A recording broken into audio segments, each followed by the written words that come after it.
Você tá feliz nesse ano novo? Então vou baixar um pouco o seu ânimo, porque hoje a gente vai falar sobre a pior categoria do UFC. Sim, estamos falando hoje de peso pesado, cujo campeão que só fez uma luta em 2025 e essa única luta terminou em no contest porque ele sofreu uma dedada no olho acidental por seu adversário. Detalhe, o cara foi prejudicado por uma das maiores, uma das piores infrações possíveis em uma luta de MMA e ele é quem tá sendo apedrejado. Enfim, deixando isso de lado, já comentei muito sobre isso, a situação do Tom Aspinall parece que é bem pior do que o esperado. Eu já comentei aqui no canal que ele tá com uma síndrome de Brown, uma condição nos olhos que limita o campo de visão dele, ele faz ele ver dobrado e até limita também a movimentação dos olhos, e por isso ele vai ter que passar por cirurgia, e até lá ele nem sequer tá treinando, quanto mais ter uma previsão de retorno. Meus amigos, então uma categoria que já tá no fundo do poço, agora vai ter que passar por aquela situação que ninguém gosta tanto assim de ver, que é a situação de criar um cinturão interino. Pois é, a mesma situação que o próprio Tom Aspinall passou. Mas não tem o que fazer, não dá pra tirar o cinturão do Aspinall, porque ele ficou nessa situação por causa de uma infração que outro lutador cometeu. Se tem alguém que tem que ser punido por esse tipo de coisa, é o Ciryl Gane, e não o Tom Aspinall. Ele foi a vítima. Mas enfim, parece que não vai ter nenhum tipo de punição para o Ciryl Gane, muito pelo contrário. Não só a tendência é que ele receba uma revanche,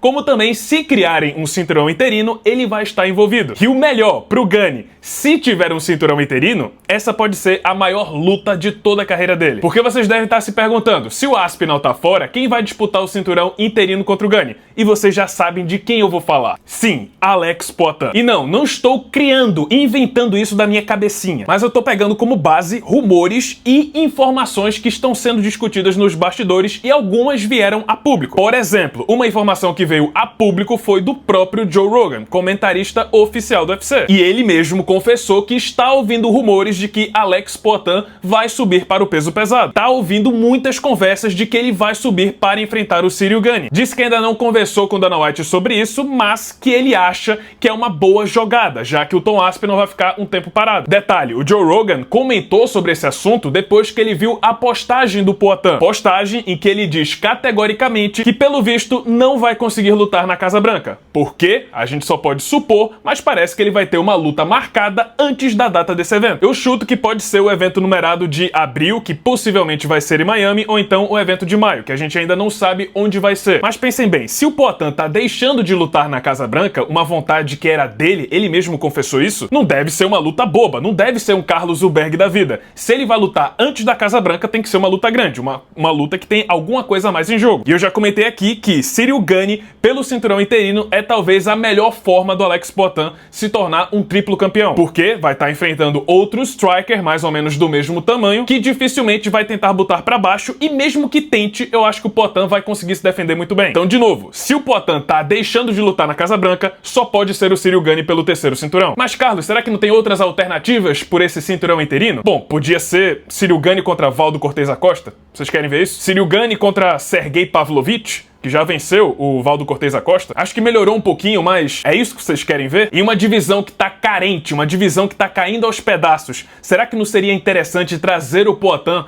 pra essa divisão pra dar uma mexida, pra adicionar um tempero forte em uma divisão que historicamente é uma das mais importantes do UFC? Eu acho que é o momento ideal, até porque se o Poatan sair do meio pesado, abre a possibilidade de várias histórias serem criadas. Por exemplo, eu acho que com a saída do Poatan, Jiri Prochazka e Carlos Zuberg vão disputar o cinturão vago. Mas acho que você deve estar se perguntando, e o Jon Jones? Por que ele não está sendo incluso nessa equação? Bom, acontece que é o seguinte, o Jon Jones ele quer voltar da aposentadoria para lutar na Casa Branca. Não é que ele quer lutar com o Poatan independente do lugar, não. Ele quer lutar exclusivamente para lutar na Casa Branca, seja com Poatan, que seria a preferência dele, ou contra outra pessoa. Ele mesmo deixou isso bem claro no seu Twitter. É a única coisa que traz ele de volta, tanto que ele recusou 30 milhões de dólares para enfrentar o Tom Aspinall. Então a única coisa que vai fazer ele voltar é a luta na Casa Branca. E se o Poatan vai lutar antes de 2-1, ou o Jon Jones não vai voltar para enfrentar o Poatan, nem disputar nenhum tipo de cinturão, ou então ele vai lutar só na Casa Branca contra outra pessoa, o que eu acho muito difícil. Vai ser o quê? Jon Jones contra Valdo Cortez Acosta? acho meio ilógico. Ou se a gente tiver a imaginação fértil, a gente pode imaginar, por exemplo, que Poatan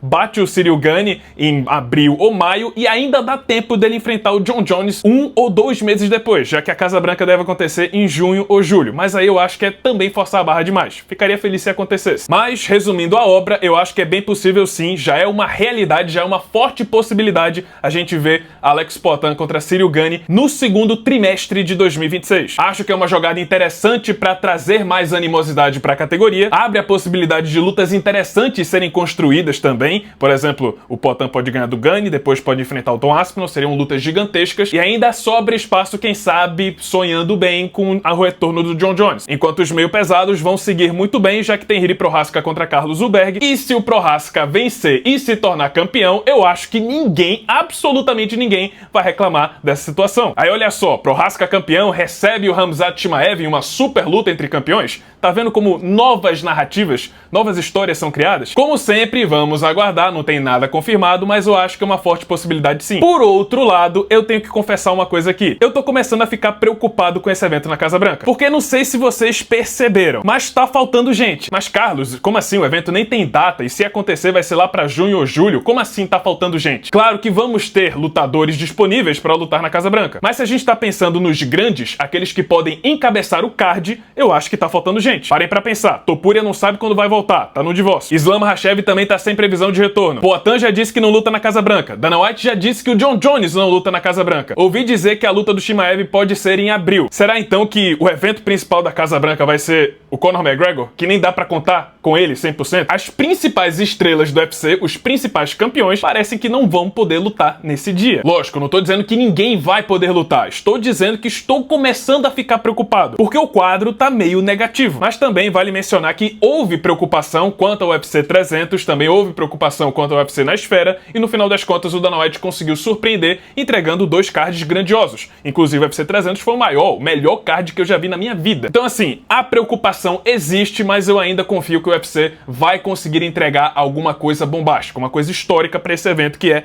realmente histórico. Mas é isso, pessoal, esse foi o vídeo, espero que tenham gostado. Se você gostou, deixa seu like, se inscreve no canal, já ativando o sininho das notificações para não perder o próximo conteúdo. E é isso, pessoal, muito obrigado por terem assistido, feliz ano novo e até a próxima.